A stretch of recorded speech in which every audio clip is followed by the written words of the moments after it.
how to make your project work after lights go down. Some insights on this topic from machine learning engineer and researcher Aleksander Molak. So, let's start. I'm here today to talk not about technical stuff, but to talk about how to make your project still work or continue your project after the lights go down. So by what I mean by the lights go down, when you come to an event like this, especially when it's an event with a new technology, you meet new people. It's very exciting, at least for me. It's usually very exciting. And this excitement is something that provides you with a lot of energy and a lot of motivation to act. Another aspect is that this is something new, right? Every hackathon is a unique event. So you never experience the same hackathon twice. It's always something new. And this adds to the excitement. And so this excitement usually helps people go survive and thrive through events like this, even if this means like very small amounts of sleep, not enough food sometimes, and so on.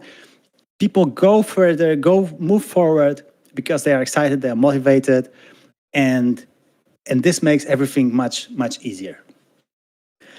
And I want to give you a perspective what happens when an event like this ends. So we are after the hackathon, and there's a project. And I think that I deeply believe that to be effective in this post-hackathon or post-event period with your project, you need to start before you even start the project. So everything starts with something that I call a fundamental problem of any business endeavor, which can be defined by a question: whose problem do you solve?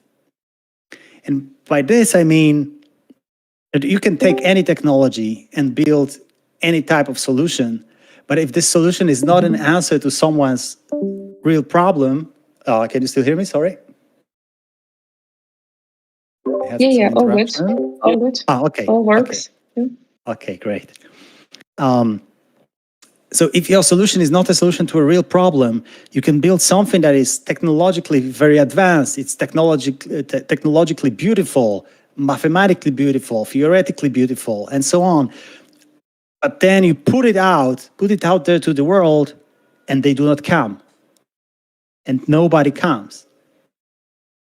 And the reason that they do not come is not that you're missing features. The reason that they do not come is not that your code is not good enough, not fast enough. It's not using the best technology, maybe the second the best. None of this is the reason why they do not come. The reason that they do not come is that this product is not answering something that is important to them.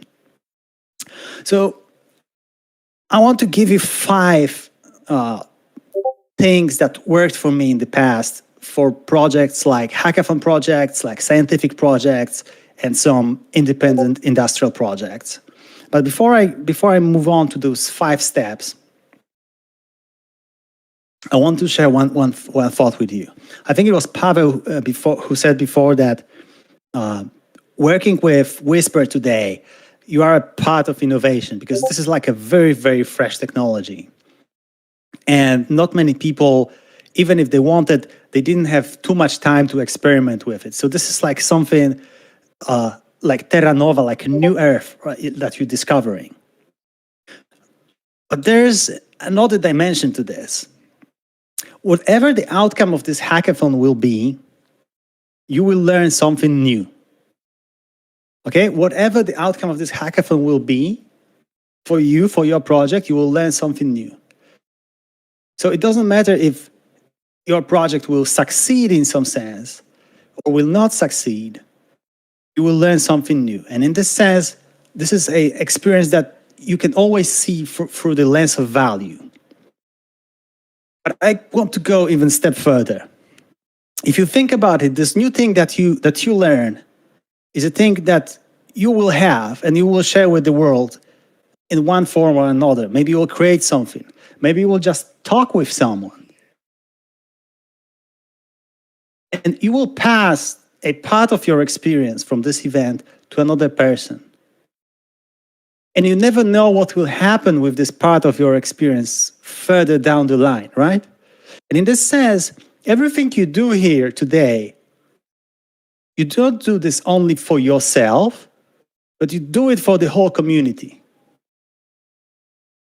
By building something meaningful, or by building a project that, even if it won't work, you are giving something to the community. Okay? And I want to propose to you to think about your work today in these terms, that you are doing something for the whole community. And how broad you define the community, I leave it to you. I believe that this perspective will give you something very important. It will give you a motivation to go one step further, maybe, than if you only thought that this project is for you, and maybe you did not manage to do something that you imagined that you will produce. Even if you don't, everything you do can give something good to someone else.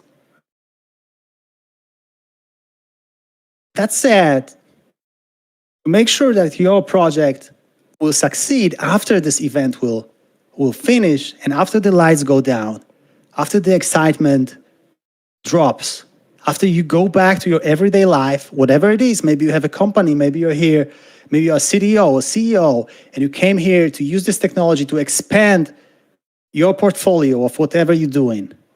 Maybe you're just starting, maybe you're a student, but there's your regular life, and you have habits in this life. And these habits, because habits are things that you were consequently doing for some amount of time, they are stronger than anything that is new, okay? After the excitement goes down, after the event, your habits will kick in.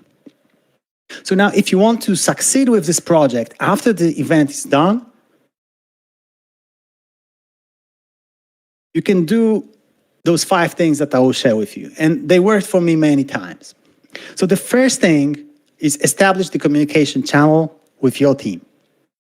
Now, again, it depends where you're coming from, what's your context. Maybe you already have a company and you're using some technology like, I don't know, Microsoft Teams or Slack or whatever it is, any other platform. Or maybe you will be forming a team today with someone that you don't know. Before you start working, agree on a communication channel and structure this channel. It can be a very simple structure, just private messages, I don't know, technology, maybe front end or whatever you're planning to do. And pick this channel to reduce the friction, okay? Because if you go back to your regular life, you will have your own routines, your habits and everything. And if you want to add something new, you need to reduce friction to make it as easy as possible. So pick a communication channel that is easy for all of you in the team, or you like it the most, something that you like that is like works smoothly for you. It can be WhatsApp, whatever works for you. So that's number 1, communication channel. Number 2, schedule time. Schedule dedicated time after the event for meetings and updates. Again, if you have a company, maybe you want to get a strong momentum after the event. Maybe you want like daily meetings with updates. Maybe you just want like weekly meetings, maybe twice a week, whatever works for you. But also, do it before you start. You form your team, or maybe you already have your team, but before you start with the technology, with anything else, establish your communication channel and schedule time after the event. So maybe you say like, hey, it will be Wednesday, 8 p.m., okay? Just put it in your calendar and so on. I know that with scheduling time, it might be a little bit more complex, because especially if you work in different time zones and so on, it might be difficult to reduce the friction. But well, there's probably something, a local minimum. So you can try finding it. Okay, so number 1, communication channel. Number 2, scheduling. Number 3, split responsibilities effectively. So I want to share one story with you from a hackathon that I took part in, a Lab Hackathon years ago. I remember we formed a team, and in this team we had, I think, 4 people. I was a machine learning engineer, and another person was also a machine learning engineer. And clearly, it didn't make sense that we both do the same thing. So this person was really good in computer vision, and we were working with a computer vision model. And I said, hey, I think you should take care of this, right? And I thought, I can do other stuff as well, right? I can help with organizing the project. Maybe I can help with front end. I know a little bit of React and so on. So I just left the stage to this person, and I just put my energy in something that was useful for the project. So I was helping organize tasks, data flow, and so on between the participants. I focused on building the front end, and we were actually able to build a solution where we deployed the model. There was a server. We connected the front end, and we won the hackathon. So sometimes it takes a little bit. You need to take your pride and put it away, right? And say, I know I'm good in this. I liked it. I would love to do this. But maybe there's another person, and they are like really focused just on this one thing, and maybe you have some other resources. So split your responsibilities effectively. Also, I know that sometimes maybe you just have 2 deep learning people and you are just focused on this one thing and you don't do other stuff. Maybe then you can split, within this task somehow, split the tasks. But try to think about it, how to do it effectively, so you don't have a situation where 2 people are doing the same thing. Okay, so the first thing was establish the communication channel. The second thing, schedule time after the hackathon, but do it in advance. And third, split responsibilities effectively. Number 4 is make people interact with your solution as early as possible. Okay? So if you're solving a problem, and this problem might be a problem that you heard of, I don't know, on the internet, maybe some of your friends shared this problem, or maybe this is a problem that you yourself experienced some time ago. Whatever it is, try to find people that you think that might have this problem and let them interact with your solution. In a hackathon, it's really great because you can try to reach out to other people who are taking part in the hackathon, and you can just ask them, hey, how does it work? How do you like it? And sometimes it's difficult because we have this project is like, we know it's not ready, right? We imagine this final state when, this shiny little thing here, like a better optimization, I don't know, better predictions because we have better sampling or whatever it is. But even if it's hard, try to do it as early as possible.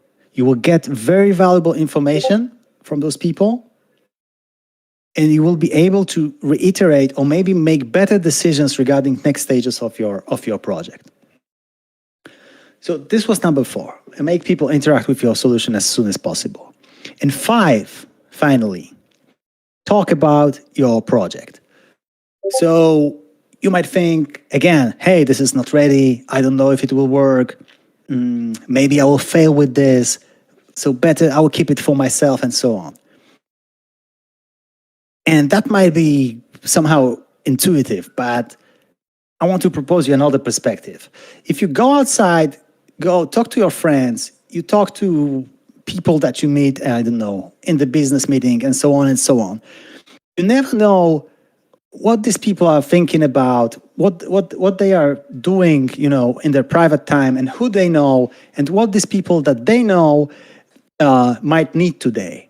So sometimes you might talk to a lawyer and suddenly you will learn that he has a colleague who is in another industry, and now the idea that you have is something that can solve their problem. And maybe 1 week or 2 weeks from now, you will have a meeting with this person and they will be interested in financing your project or maybe buying your idea or whatever it is. So number 5 is talk about your project with as many people as possible.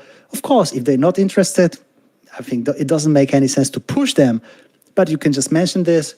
And if it gives a little spark in their eyes, you can continue, and who knows what you can learn. Okay, so let me reiterate this. So the first one is establish the communication channel, and remember to reduce friction as much as possible. The same thing with the second thing, schedule dedicated time after the hackathon when you meet. Maybe once a week, maybe twice a week, maybe daily. I recommend to do it at least once a week for the first 30 or 60 days. Then you can maybe change it to twice a week, I don't know.